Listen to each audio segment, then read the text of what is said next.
Vasco ഡ ഗാമയെക്കുറിച്ച് പറഞ്ഞാൽ നമുക്ക് എല്ലാവർക്കും അറിയാം, ചരിത്രം പഠിച്ച എല്ലാവർക്കും അറിയാം. പക്ഷെ എത്ര പേർക്ക് ഗാസ്പർ ദ ഗാമയെ അറിയാം?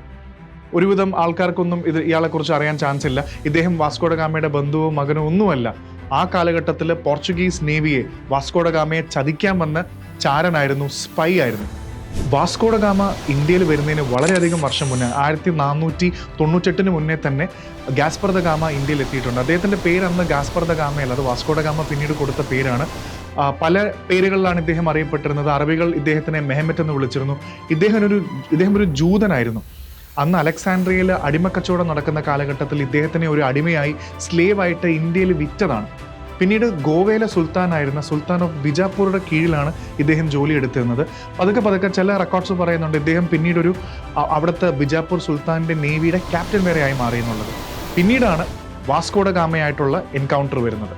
വാസ്കോ ഡ ഗാമ കോഴിക്കോടിന് ശേഷം ഗോവയിലേക്ക് എത്തുന്ന ഒരു സമയമാണ്. അഞ്ചദ്വീപ് എന്ന് പറയുന്ന അവിടുത്തെ ഐലൻഡിൽ വരുന്ന സമയത്ത് ഗാമയുടെ കപ്പൽ ഗോവയിലെത്തി. അപ്പോഴാണ് ഈ നമ്മുടെ ഗാസ്പർ ദ ഗാമ എന്ന് പറയുന്ന ആള് ഗാമയുടെ കപ്പലിലേക്ക് നടന്ന് കയറിപ്പോയി. അദ്ദേഹം ഒരു യൂറോപ്യൻ ആയതുകൊണ്ടായിരിക്കാം ഷിപ്പിലുണ്ടായിരുന്ന ആർക്കും അദ്ദേഹത്തിന് സംശയം തോന്നില്ല. അദ്ദേഹം വന്ന് എല്ലാവർക്കും കൈ കൊടുത്തു, ഞാൻ ഇന്ന ആളാണ്, ഷിപ്പൊക്കെ ഒന്ന് കാണാൻ വന്നതാണ്, പറ്റുമെങ്കിൽ നിങ്ങൾ തിരിച്ചു പോകുമ്പോൾ എന്നെ സ്പെയിനിലൊന്ന് ഇറക്കണം എന്നൊക്കെ പറഞ്ഞ് അവിടെ വന്ന് ഗാമയായിട്ട് സംസാരിച്ചു. വാസ്കോ ഡ ഗാമ എടുത്ത് പറഞ്ഞു, ഇവിടെ 40,000 കുതിരപ്പടയുള്ള വലിയൊരു പട്ടാളമുണ്ട്, നിങ്ങൾ വേണം എന്നെ ഹെൽപ്പ് ചെയ്യുകയാണെങ്കിൽ ഞാൻ വേണമെങ്കിൽ ഇവരെ നിങ്ങൾക്ക് പരിചയപ്പെടുത്താം. പക്ഷേ ഗാമ സീക്രട്ട്ലി ഇയാളെക്കുറിച്ച് അന്വേഷിച്ചപ്പോഴാണ് മനസ്സിലായത് ഇയാൾ സുൽത്താൻ്റെ ആളാണ്. അതുകൊണ്ട് വാസ്കോ ഡ ഗാമ ഇദ്ദേഹത്തിനെ 12 ദിവസം പൂട്ടിയിട്ട് ടോർച്ചർ ചെയ്യാൻ തുടങ്ങി. ഓരോ സമയം ഇദ്ദേഹം പല കഥകൾ പറയാൻ തുടങ്ങി. അങ്ങനെ ഫൈനലി സമ്മതിച്ചു, ഞാനൊരു അടിമയായിരുന്നു, ഇന്ന രീതിയിൽ വന്നതാണ്. വാസ്കോ ഡ ഗാമ അപ്പോഴാണ് തിരിച്ചറിഞ്ഞത് ഇദ്ദേഹത്തിന് 12ഓളം ഭാഷകൾ അറിയാം. ആ കാലത്ത് അത് വലിയൊരു കാര്യമാണ്.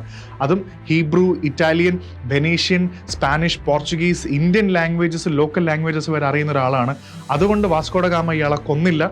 ഇദ്ദേഹത്തിൻ്റെ ദേഹത്ത് എണ്ണയൊക്കെ ഒഴിച്ച് ടോർച്ചർ ചെയ്ത കഥകൾ പറയുന്നുണ്ട്. ഇദ്ദേഹത്തിന് തിരിച്ച് പോർച്ചുഗലിലേക്ക് കൊണ്ടുപോയി മാമോദിസ മുക്കി ഗാസ്പർ ദ ഗാമ എന്ന് പേരിട്ടു. സോ ചതിക്കാൻ വന്നൊരു ചാരനെ വാസ്കോ ഡ ഗാമ ഒരു അസറ്റായിട്ട് ട്രീറ്റ് ചെയ്തു. അങ്ങനെ മാമോദിസ മുക്കി ഗാസ്പർ ദ ഗാമ എന്ന പുതിയ പേരും കിട്ടി.